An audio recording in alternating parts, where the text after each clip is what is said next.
Welcome to the Sunshine Gardening Podcast, where we delve into the fascinating world of Kentucky gardening. I'm your host, Kristen Hildebrand, and today we're exploring a particularly intriguing creature, the Cicada Killer Wasp. Often misunderstood and sometimes feared due to their large size and stinger, these impressive insects play a crucial role in our ecosystem. To discuss the Cicada Killer Wasp in more detail, we invited Dr. Ric Bessin, our University of Kentucky Extension entomologist with a rich background in studying insects, particularly within Kentucky's ecosystem, to chat with us on the podcast. Together, we will uncover the Cicada Killer Wasp life cycle, habits, and benefits, and learn why they might just be the unsung heroes of your Kentucky garden. So, grab your gardening gloves and trowels, and let's dig in. Welcome to the Sunshine Gardening Podcast. This gardening show will equip and inspire avid gardeners with tips and tricks to help them navigate the gardening world. The show will also highlight specific growing requirements for seasonal plants, so the sun will shine brighter over their Kentucky garden. And now, here's that ray of sunshine, garden enthusiast and horticulture extension agent, Kristen Hildebrand, with the University of Kentucky Cooperative Extension Service. Welcome back to the Sunshine Gardening Podcast, and joining with us today is Dr. Ric Bessin. How are you, Dr. Bessin? I'm doing great. I am so glad that you were able to come on the podcast today because we have been getting some office calls and even visits here recently. I know we're recording here a little bit after August the 5th, but it's about a particular insect that I think is raising some concern for a lot of homeowners when they're out and about in their lawn and landscape, and that is the Cicada Killer Wasp. And I was hoping that you could come on and provide some of your expertise in this area as our UK entomologist and just kind of explain a little bit more about the Cicada Killer Wasp and why is it kind of mistaken for a bad insect? Okay, well, you got a lot wrapped up in those questions. Let me go ahead and get started. So the cicada killer, when they come out, that's a sure sign you're in the midsummer. I mean, this is truly a midsummer insect that emerges. We're getting lots of calls about them. You know, people get concerned about them. They're not sure what they are. They're threatened by them and things like that. They mistake them for other insects. We'll address that too. You know, cicada killers, they're called cicada killers because they go out and they hunt cicadas. And the particular cicada they hunt is called the dog day cicada. And so that tells me we're in the dog days of summer. We're in the heat of summer right now, and the cicada killers are out. So they're out and patrolling and doing their things. Now, a lot of people get concerned because they hear about things in the media.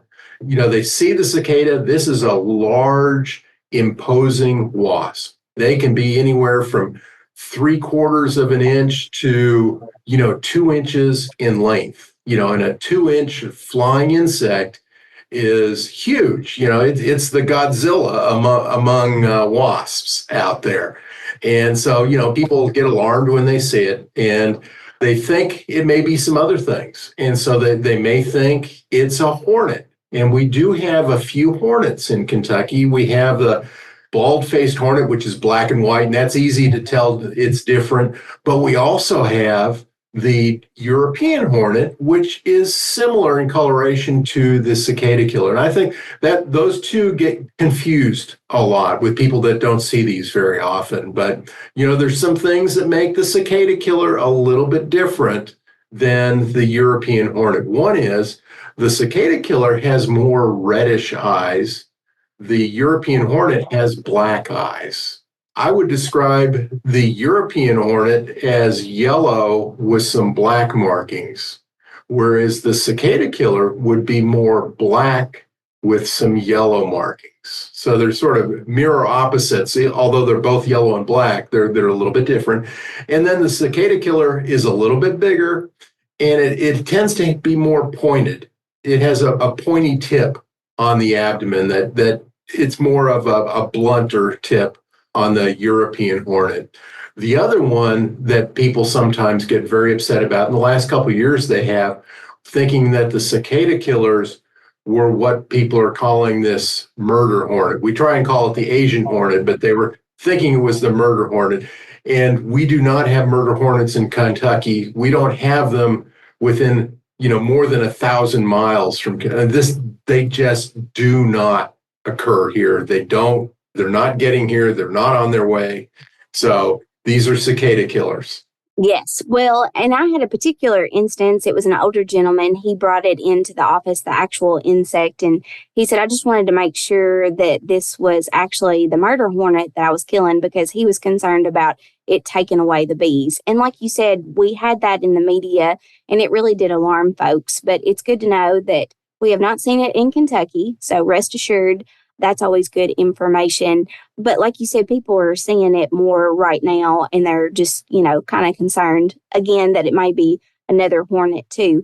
And you mentioned a little bit about some of the differences. Is there any other distinctive features that the cicada killer wasp people can have to correctly identify it? I know I've seen some literature that it talks about females may have more of the stinger, and I believe the males do not. Is that correct?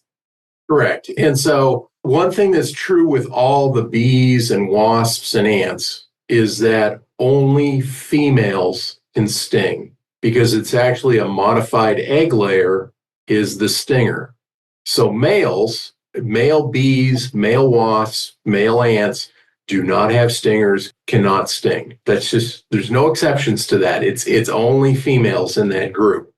Now, one other distinctive feature between the European hornet and the cicada killer is particularly with the females, a lot of times you can see that tip of that stinger, and it's a very impressive stinger sticking out the tip of the abdomen. And you just don't see that with the European hornet. It's a retractable, both of them are retractable, but the European hornet retracts it all the way into the abdomen most of the time. And so you don't see it. And it's a thinner, more needle-like stinger than the cicada killer, which has a very prominent, very, very strong stinger on the back.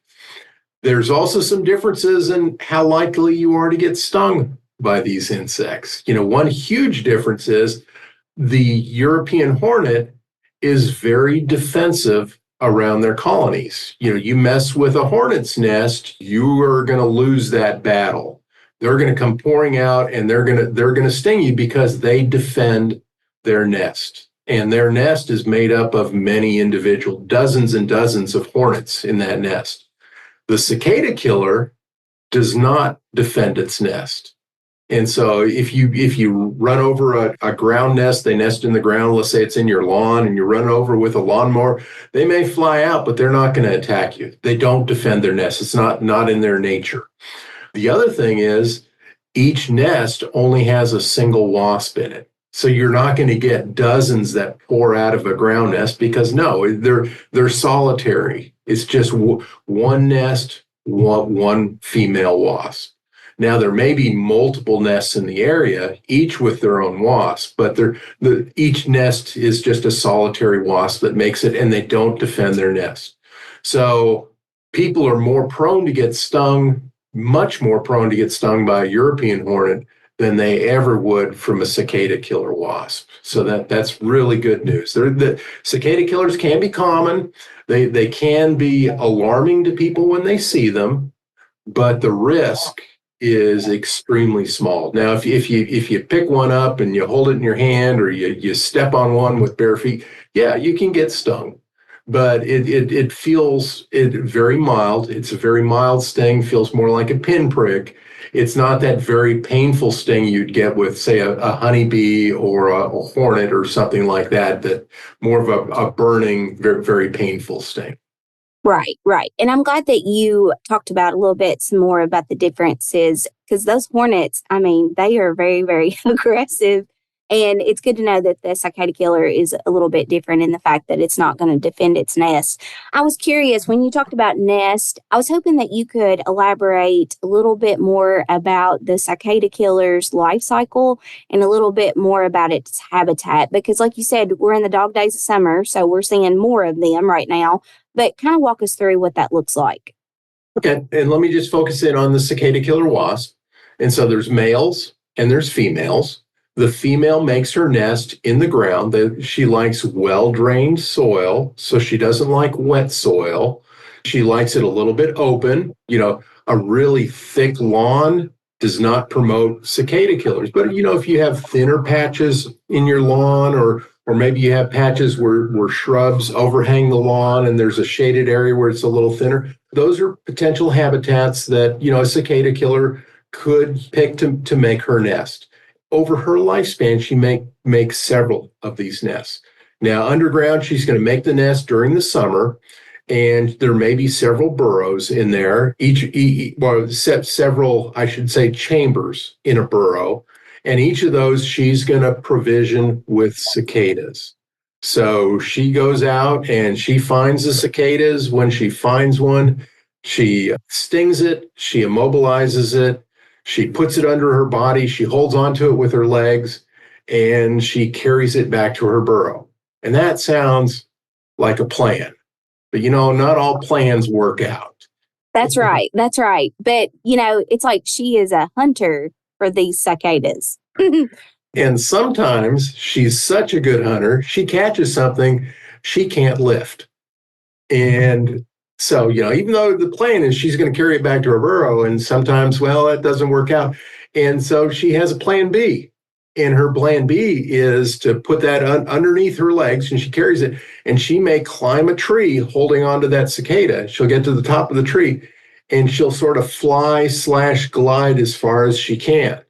Then she'll find another tree, and she'll go up, and she'll fly and glide until she gets all the way back to her burrow.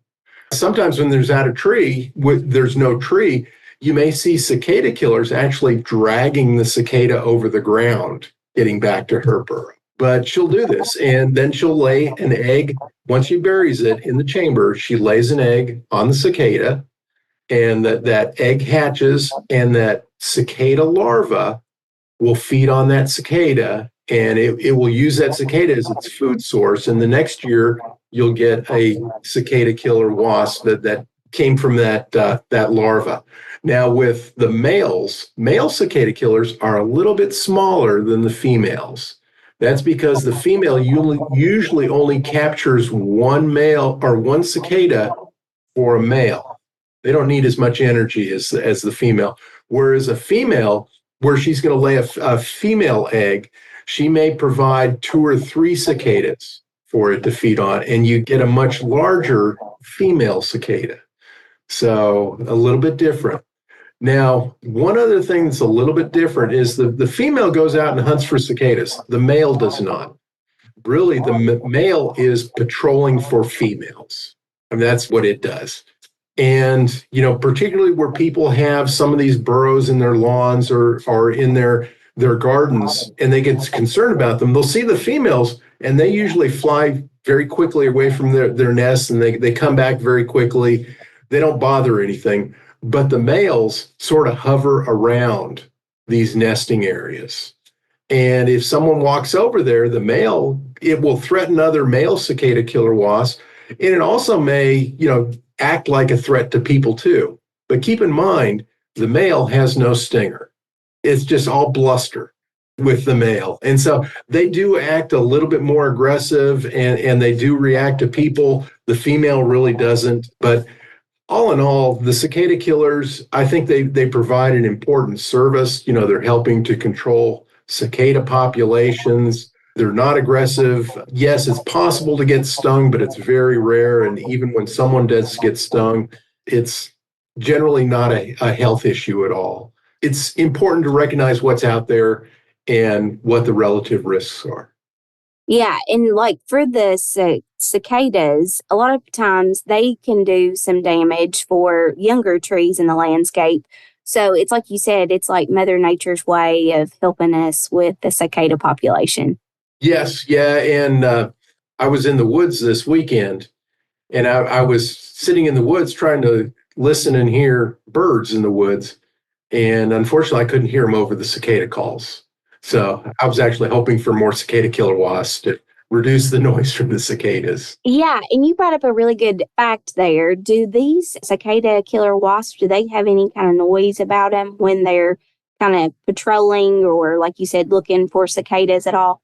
No, I've never heard any noise. And, the males around the nest, you hear a little bit of buzzing just as they're flying around. But, the cicada killer wasps, if they were hunting for cicadas in your yard, they would be up in the trees and you would probably never notice it. They're not going to be in spots where they really interact with us. The only place you really interact with a cicada killer wasp is where you have those burrows in the ground. And some people do get a little bit upset with the burrowing activity of the cicada killers, just because the hole is about a half inch in size and it can be almost a foot down in the ground. So they bring up a lot of dirt material. And sometimes you see that coming up on the lawns where you have a lot of nests, or you may see that spilling onto sidewalks. And so it can be a little bit unsightly with that. But, that's more of a nuisance than, it's really not degrading the lawn or other things. It's more just a visual nuisance. Now, in terms of homeowners that don't want that, there's some things that they can do to reduce the attractiveness for nests.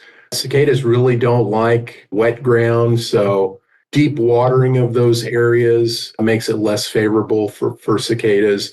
If you have a thicker lawn, higher mowing height, that type of thing, that's good for your lawn. It's also good at, reducing the number of cicada killer wasps. If they're a lot underneath some bushes and shrubs in the garden, a layer of mulch there can help reduce those things. So there's some simple things we can do rather than, grabbing the pesticide off the shelf to solve the problem. Yeah, and that seems to be like instinct of ours. We want to take care of ourselves and our environment around us. And does the cicada killer wasp, does it kind of harm any pets that might be outdoors? Well, that depends, because not all pests act the same. And so, if you happen to have a dog or cat that likes, I've seen dogs that they chase bumblebees and they try and eat bumblebees and things like that. If they try and eat a female cicada killer wasp, I don't know what's going to happen. All bets are off. But generally for pets that tend to leave things alone, there's no problem at all. But, not all of our pets are that way. Some are more adventurous. Exactly. So I guess it, just like you said, it depends on the case and your pet too. But I was curious about that, because they are outside in that area where the cicada killer wasp can be. So I wanted to ask you that. As far as like knowing a little bit more about these particular wasp and things like that, is there any other thing that we need to probably realize? Especially, like, I know they take care of the cicadas that build up, but are they doing any other like particular role for our environment besides that? Yeah. Well, let's talk about someone's lawn. It's like I talked about the negative aspect that, they're the tailings from their tunneling being an issue in the lawn, but at the same time, they're creating aeration by tunneling into the lawn. They're dropping cicadas in there. And, one of those burrows can have many dozen cicadas in there. And the cicada killer wasp larvae eat some of it. They don't eat all of it. And you actually get some nutrients deposited in your lawn. So, it helps to feed your lawn midsummer when you may not have a lot of food for your lawn out there. And so a lot of times we tend to focus on the negatives, but there's also positives. And I think having a low number of cicada killer wasps, in and around your home, it can be a very good thing. I have seen some situations where you just have too many, where you may have 50 to 100 burrows and the wasps. And it's like, no, you probably need to do that. You may need to rethink, your landscaping. So it's not a hotel for cicada killer wasps. But they provide an important role controlling cicadas. They tend to be specialists. They're not after stink bugs or grasshoppers or anything like that. They are after cicadas. Now, if we happen to have a year where the periodical cicada comes out a little bit late. Some of those actually may be attacked by the cicada killer wasp, the very early emergers. Usually they're separate, but they're not always separate. And so they can help out a little bit with the periodical cicada. And by the way, if someone happened to miss out on the periodical cicada this year, well, next year is going to be your year, because that's when we're going to get the periodical cicada across the state of Kentucky. So we may see a little bit more cicada killer wasp out and about just because of that, correct? yes, yeah. And another question I get occasionally is, I'm seeing a lot of cicada killer wasps out this year. Is that because there's a lot of cicadas out this year? Mm-hmm. And the question really is, or the answer really is, it depends upon what the cicadas were last year, because the wasps you see this year were produced from last year's cicadas. And so if we have a boom year for cicada killer wasps this year, probably meant we had a boom year for cicadas last year. So this year is going to affect what we see next year. Yes. And the ones that I have seen so far from pictures, and then that one gentleman that brought in that sample, it was fairly large. So I knew he had been around or she had been around. One was a female. I think the other one was a male. But I really appreciate you talking about this particular wasp, because it is so important to kind of know the differences. And I know that you've helped a lot of people out just by talking about some of the identifiers with this particular insect too. Is there any way that the public can help conserve these wasps? I know you kind of mentioned if they have a big population, but maybe there's some things that we can do to help them as well. Yeah, I mean, there are some things that the people can do. And really, one of the things that I really recommend is limiting some of the insecticides they may use, in their lawn and landscape. Now, I'm not completely anti-pesticide, but I do feel strongly we should only use them when they're actually needed. And there's a lot of times, people say, well, it's the 5th of August. I need to go out and use an insecticide on my lawn. That's not a good reason to use an insecticide. It's because I have a particular problem, or there's indications that this problem is about to hit, and now's the time to treat it. And so I would, in terms of preserving the cicada killer wasp, limiting the insecticide applications that people make. Another thing I didn't bring up with the cicada killer is that some people that are concerned, they're seeing their wasps, it's like, how long is it going to be, in my garden? How long am I going to have to put up with this? And they're not active that long. It's going to be 6, maybe 8 weeks maximum that you see this activity. So they're going to come out at the end of July. It's really sometime in September that their activity diminishes. We only see one generation per year, so there's only one emergence of the cicada killers. And they're not going to come out again until next July in 2025. And it seems like it's been an earlier, or I should say it's been warmer this year. I think it's gotten warmer gradually, but I know that we've probably seen a little bit earlier activity this year versus some other years. So I appreciate you kind of talking to us about that too. Now, I know that there's a lot of things that we've covered, particularly in this podcast episode about the cicada killer wasp. Is there any other information that you could recommend in the written form if people wanted to go back and check this out? Yes, thank you for asking me that, because we have a fact sheet. It's available online at the UK entomology website. So if you search on UK entomology cicada killer wasp, it will bring up the fact sheet. They're free of charge. It's the latest information. And I have to say, we tailor that towards Kentucky. So it's really meant for, Kentucky residents. And, if you're listening to this podcast from another state, your state may also have some fact sheets or other materials available. The one thing, I'm very biased in what I recommend online, but when you look for information, I always recommend that you look to see if it's from a internet site that ends in .edu. And that means it's from an educational organization. They don't have any vested interest. They're not trying to sell you something. But, if you're in Kentucky, I recommend that you come to our website and check out our fact sheet for more information. If you're in another state, see what your state has available. Yeah. And if anybody does have questions about identifying the cicada killer wasp, you can always send it in to us at the Extension office. I certainly appreciate you mentioning the entomology fact sheet. You all do a great job of passing that information to us from the university so that way we can pass it on to the clients. So thanks for all that you do, Dr. Bessin. Thank you for coming on the show today with us too. And we'll definitely have to have you back again next time. Okay. Well, thank you, Kristen. Thank you for listening to the Sunshine Gardening Podcast. We thank Dr. Ric Bessin for sharing his valuable insights as our guest in this episode. We hope you found the discussion about the cicada killer wasp and its vital role in maintaining garden ecosystems informative. It's essential to recognize that not all insects are a pest. Some, like the cicada killer wasp, are beneficial allies in our gardening efforts, and we should value their contributions. To access the publication mentioned by Dr. Ric Bessin in today's episode, please refer to the show notes for episode 36 over on the blog at warrencountyagriculture.com.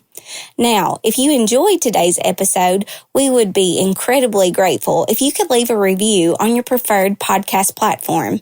Your reviews help us connect with more people and provide valuable feedback for improvement. Also, feel free to reach out with any questions, feedback, or suggestions for future episodes. Remember to subscribe to the Sunshine Gardening Podcast for more gardening insights, and join us next time as we explore new ways to cultivate the garden of your dreams. Until then, happy gardening. Thanks for listening to the Sunshine Gardening Podcast with Kristen Hildebrand. If you enjoyed today's content, make sure to hit the subscribe button wherever you get your podcasts to catch future segments of the Sunshine Gardening Podcast. Gardeners, keep on digging and learning more about gardening so the sun shines brighter over your Kentucky garden. The Sunshine Gardening Podcasts with Kristen Hildebrand is a production of the University of Kentucky Cooperative Extension Service.